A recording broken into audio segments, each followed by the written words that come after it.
You remember Crooklyn as a film that captured childhood exactly as it felt. But what happened to the family after the cameras stopped rolling? 3 decades have passed, and the cast faced silent tragedies, broken marriages, devastating illnesses, and even deaths that passed almost unnoticed. What they look like 31 years later may truly shock you. Join us as we uncover where they are in 2026 and honor the legacies they left behind. Zelda Harris as Troy. Zelda Harris was born on February 17, 1985, in New York City, USA. At 9 years old, she played Troy Carmichael in Crooklyn, 1994, appearing as Troy, the eldest daughter, whose eyes carry the film's emotional truth. The performance became one of the most enduring child portrayals of the 1990s. After Crooklyn, Harris faced a quieter struggle than Scandal or Collapse, the pressure of expectation. Brief success followed with The Babysitter's Club and He Got Game, but Hollywood's interest narrowed quickly. As casting opportunities faded, she confronted a painful reality common to child actors: being celebrated for a role while the industry moves on without explanation. The absence of momentum created its own kind of grief, one without headlines.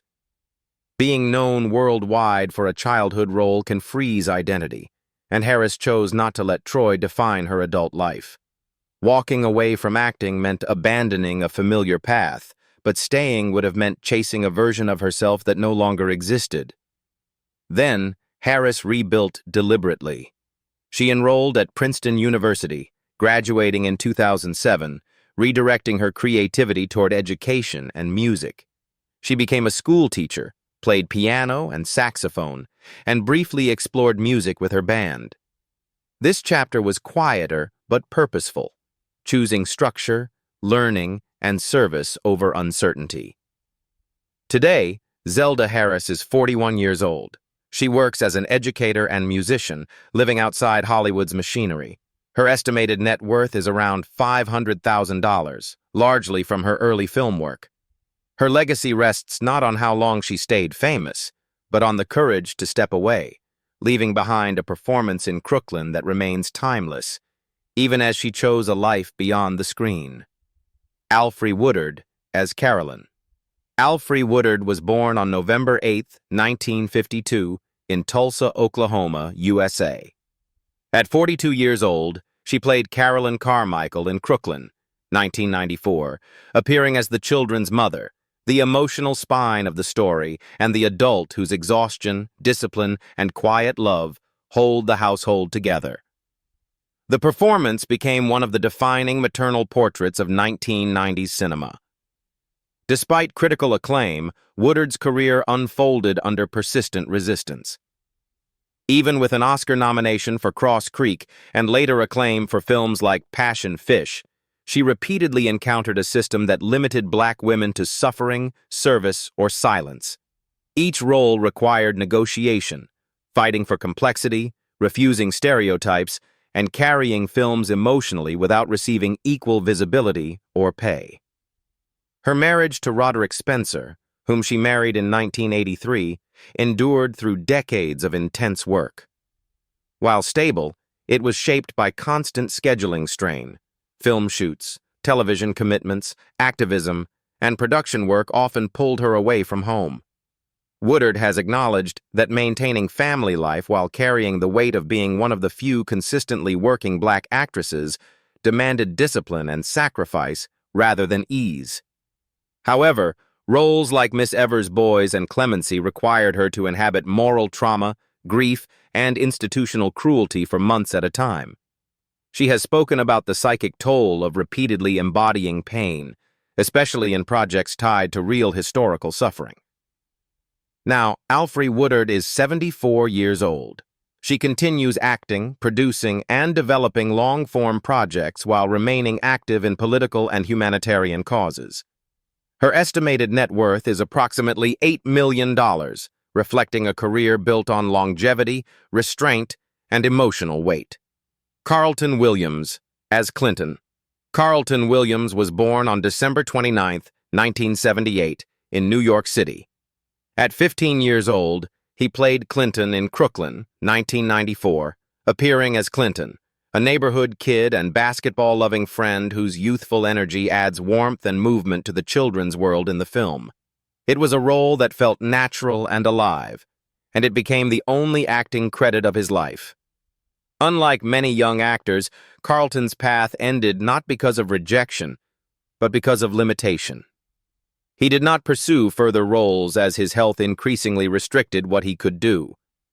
While others chased auditions, his days were interrupted by pain and recovery, turning Crooklyn into a rare exception rather than the start of a career. Carlton lived with sickle cell anemia, a genetic blood disorder that caused recurring pain crises, extreme fatigue, and escalating complications. As the condition worsened, ordinary activities became exhausting, and the physical demands of acting grew impossible. The contrast was stark.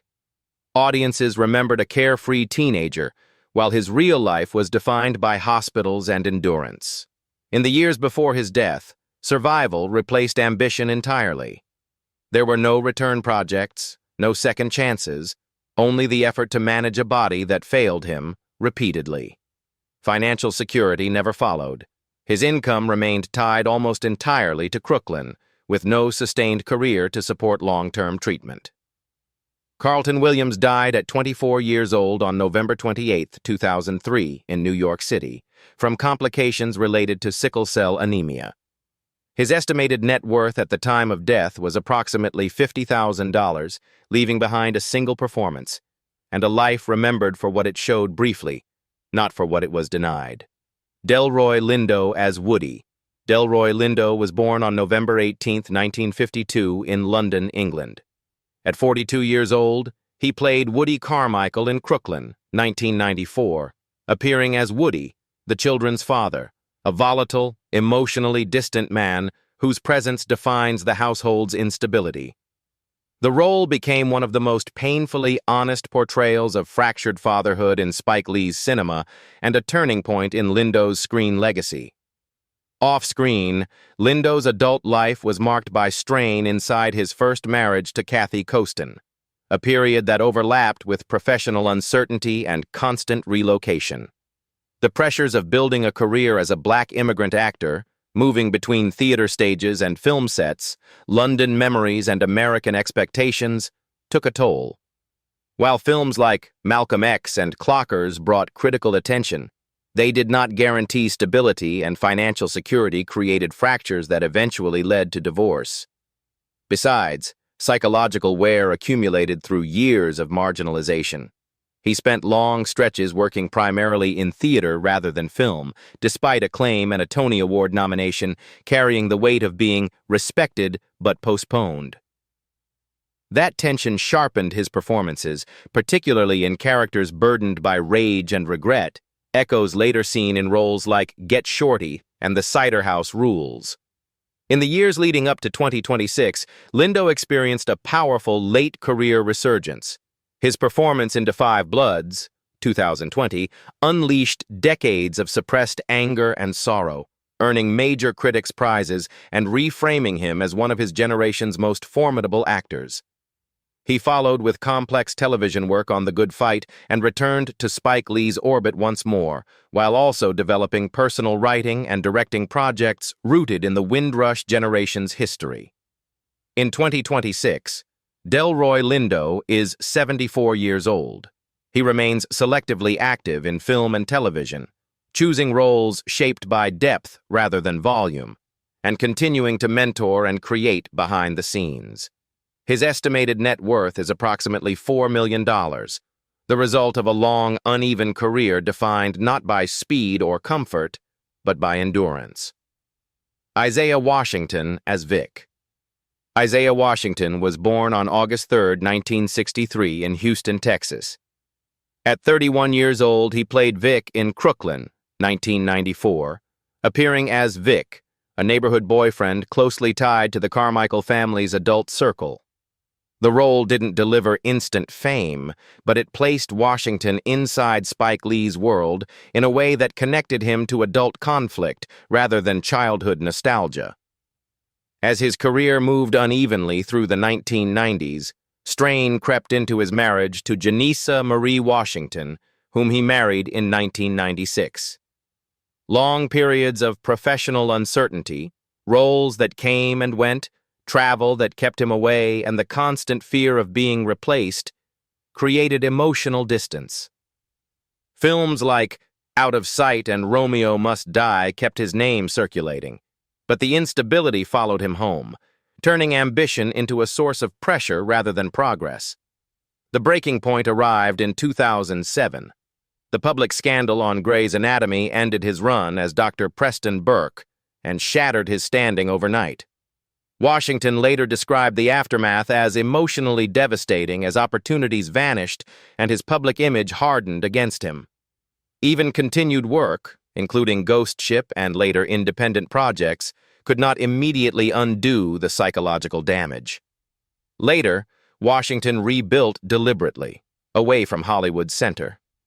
He chose demanding roles such as Blue Caprice, returned to television with The 100, and shifted toward authorship and directing, culminating in Corsicana. He also hosted a travel cooking series, redefining his public identity on his own terms, rather than waiting for industry forgiveness. Today, Isaiah Washington is 63 years old. He remains active as an independent actor, director, and host, while continuing humanitarian work tied to Sierra Leone. His estimated net worth stands at around $500,000, reflecting a career reshaped by controversy, survival, and a long, quiet rebuild. Frances Foster as Aunt Song. Frances Foster was born on June 11, 1924, in Yonkers, New York, USA.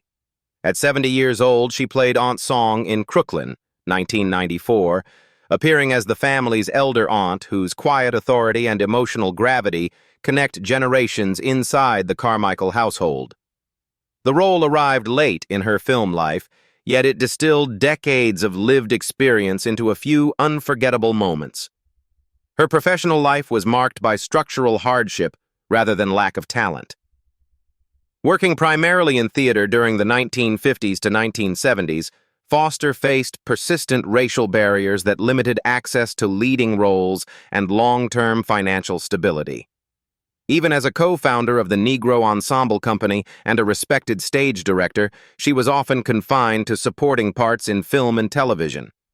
Appearances in Malcolm X and Clockers carried prestige, but they did not erase the exhaustion of spending a lifetime proving worth in an industry slow to recognize it. Marriage brought its own weight.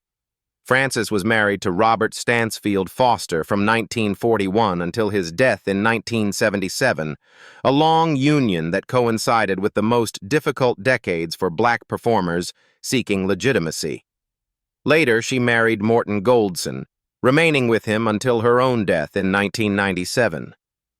These relationships unfolded alongside an unforgiving career rhythm, rehearsals, touring productions, and the constant need to remain visible, leaving little space for rest as she aged. In the years leading up to her death, Foster continued working despite declining health, returning to Spike Lee's world with Crooklyn and later Clockers. She also carried the weight of history, recognized more fully at last through awards like the Obie for sustained excellence, yet still working rather than retiring. Her final years were active, committed, and physically demanding. Frances Foster died at 73 years old on June 17, 1997, in Fairfax, Virginia, from a cerebral hemorrhage, sudden and irreversible.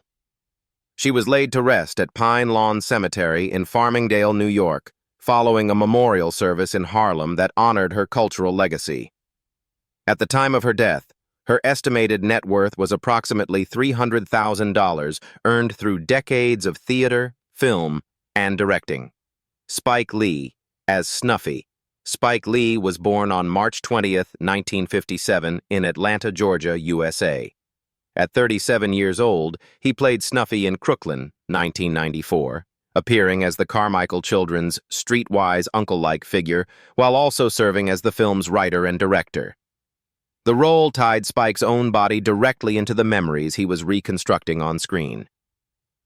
Professionally, The years surrounding Crooklyn were not calm. Spike Lee was already famous, but fame came wrapped in conflict. After Do the Right Thing and Malcolm X, he faced constant resistance from Hollywood. Studios wary of his politics, critics accusing him of being too angry, and industry gatekeepers uncomfortable with how directly he confronted race. That pressure followed him into marriage. Spike married Tanya Lewis Lee in 1993, just 1 year before Crooklyn's release. As his workload exploded, writing, directing, producing, teaching, speaking, time became scarce. Publicly, the marriage endured, but privately, the strain of relentless production schedules, controversy, and political visibility created a marriage lived largely in motion, always secondary to the next film, the next argument, the next deadline. Physically, Spike has avoided publicized illness, but the psychological toll of decades spent in confrontation is evident.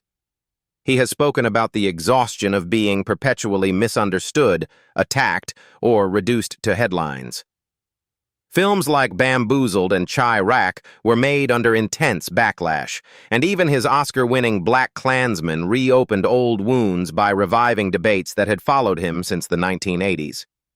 His career demanded endurance more than comfort. Today, Spike Lee is 69 years old. He remains active as a filmmaker, producer, educator, and cultural lightning rod, continuing to direct major projects while overseeing 40 Acres and a Mule Filmworks. His estimated net worth stands at approximately $60 million, earned not through peace, but through a lifetime of creative resistance. David Patrick Kelly as Tony. David Patrick Kelly was born on January 23, 1951, in Detroit, Michigan, USA. At 43 years old, he played Tony, the volatile white neighbor in Crooklyn, 1994, a character whose sharp tongue and unpredictable presence reflect the racial tension simmering just outside the family's home. The role reinforced Kelly's long association with unsettling, abrasive men who disrupt calm by simply walking into a scene. Kelly's personal life was far quieter than the chaos he portrayed on screen. After years of being typecast as eccentric villains following the Warriors and Commando, the instability of an actor's income and reputation weighed heavily on his private world. His marriage to Juliana Francis, rooted in theater rather than Hollywood glamour, survived long stretches of professional uncertainty. However, Kelly's struggle was subtler and more corrosive, being trapped inside an image he helped create. The improvised menace of Luther in The Warriors became iconic, yet it also narrowed casting possibilities. That artistic confinement followed him into the 1990s, even as he delivered layered performances in Twin Peaks and Wild at Heart, projects admired more by critics than by casting executives. Later, his work in Once, earning a Tony Award as part of the production, and later performances in Into the Woods and An Enemy of the People, reaffirmed his depth beyond screen villains. Film roles continued in John Wick and Chirac, but theater became the place where he reclaimed control, discipline, and respect on his own terms. In 2026, David Patrick Kelly is 75 years old. He remains active in theater and selective screen appearances, balancing acting with music and mentorship. His estimated net worth is around $800,000, reflecting a career rich in cultural impact but never cushioned by commercial excess. Jose Zuniga as Tommy Lala. Jose Zuniga was born on April 1, 1965, in Tegucigalpa, Honduras. At 29 years old, he played Tommy Lala, the neighborhood hustler and streetwise outsider in Crooklyn, 1994, a character hovering between charm and threat. For Zuniga, the role mirrored realities he knew too well. Marriage brought stability, but it did not erase the scars of displacement. Zuniga married Laura Levine in 1991, yet his early adult years were defined by survival rather than romance. Having immigrated to the United States as a child and later experiencing homelessness while pursuing acting, he entered marriage carrying financial anxiety and the constant fear of slipping backward. Even as roles in Con Air and television began to appear, security always felt provisional. The physical toll of instability, sleeping in shelters, riding freight trains during his first film experience, left a lasting psychological imprint. That lived tension sharpened his performances, particularly in procedural dramas like Law and Order and CS1, where his characters often carried quiet desperation beneath controlled surfaces. Later, appearances in Twilight, Con Air, and dozens of series episodes paid the bills and built consistency rather than fame. He worked steadily, accepted supporting roles, and chose reliability over reinvention, becoming a familiar face audiences trusted even if they never knew his name. Now, Jose Zuniga is 61 years old. He continues acting in television and film while maintaining a private family life. His estimated net worth is approximately $1 million, earned through persistence rather than spectacle. Vondie Curtis-Hall as Uncle Brown. Vondie Curtis-Hall was born on September 30, 1950, in Detroit, Michigan, USA. At 44 years old, he played Uncle Brown, the pragmatic, emotionally grounded uncle in Crooklyn, 1994. Uncle Brown is not loud or dominant. His importance lies in quiet intervention and moral balance. The role strengthened Curtis-Hall's reputation as an actor capable of authority without spectacle. Marriage brought love, but also pressure. Curtis-Hall married Cassie Lemons in 1995, just as his career began shifting direction. As acting opportunities peaked with Chicago Hope and films like Romeo plus Juliet, he made the risky decision to step behind the camera. That transition strained time, finances, and creative confidence. Balancing family life while directing Gridlocked demanded emotional stamina, not glamour. Later, the stress of reinvention was physical in its own way. Moving from respected actor to director meant absorbing blame when projects struggled and defending creative choices when success was not immediate.